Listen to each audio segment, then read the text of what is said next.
Thank you, Mr. Chairman. Dr. Huff, you stated in your prepared testimony the importance of appropriately locating nuclear waste disposal locations, if I got that right. And you talked with Senator Cortez Masto just a second ago at some length about this. Can you agree, can we agree that at the very least, wherever we think about locating nuclear waste, probably not a great idea to have it in proximity to school children? School children are very important, and their safety is very important. Yes, sir. So you're aware, I hope, that that is unfortunately exactly what happened, however, in my home state of Missouri at Jana Elementary School in the Hazelwood School District in the St. Louis area. We have nuclear material that is not only in proximity to a school, it's actually on school grounds. The school has had to be closed as a result of this. I know that this is not your portfolio at the Department of Energy, but you do work for the Department of Energy. So I just want to register once again my displeasure at the fact that the parents and teachers at this school cannot get any answers from the Department of Energy. I can't get any answers from the Department of Energy. I can't get any answers from the Army Corps. And currently, the Department of Energy and the Army Corps of Engineers are each blaming each other for this situation, which is decades in the making. And as a result, these school kids, who knows what they've been exposed to, and they can't go to school at this location. So I'm just pointing this out once again, and you can take this message back, that I'm serious about this. I've written to the president about it.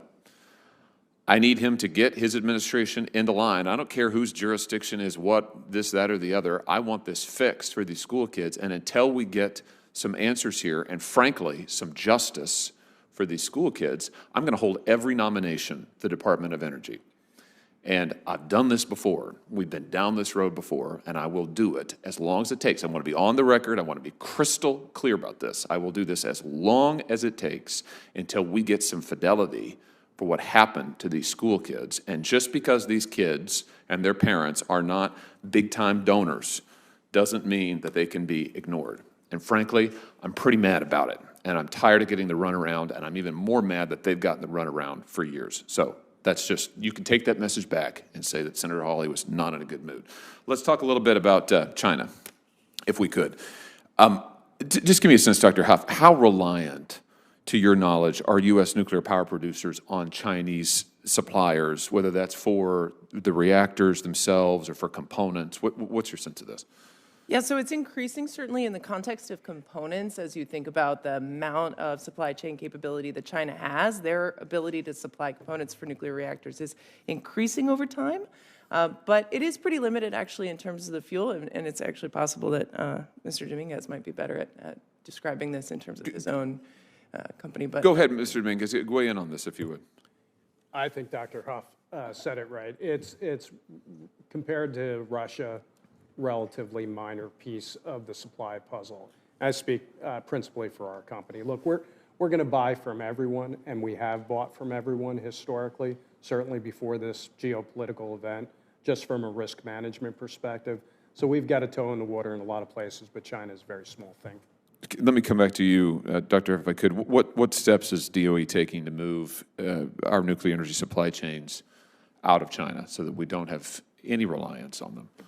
Thank you for this question. It is important to the Department of Energy that we diversify these supply chains. We've written a supply chain report, actually, on a number of different energy technologies, including advanced and small modular nuclear reactors, that expands on what the bottlenecks are and where industry can contribute to increasing the robustness of those supply chains and which particular components are going to need more, domestic and allied support. So I'd refer you to that report, which is pretty great, actually. Let me ask you about espionage in this space. Beijing has said that it intends to double China's nuclear power capacity by 2035. We know that they have used, they being Beijing, has used economic espionage to advance all aspects of its industrial agenda over decades now, and have had, sadly, quite a bit of success at using espionage to do that. Are you aware of Chinese intelligence services targeting employees or others in the U.S. nuclear industry for purposes of gathering intelligence that Beijing can then use for their own goals?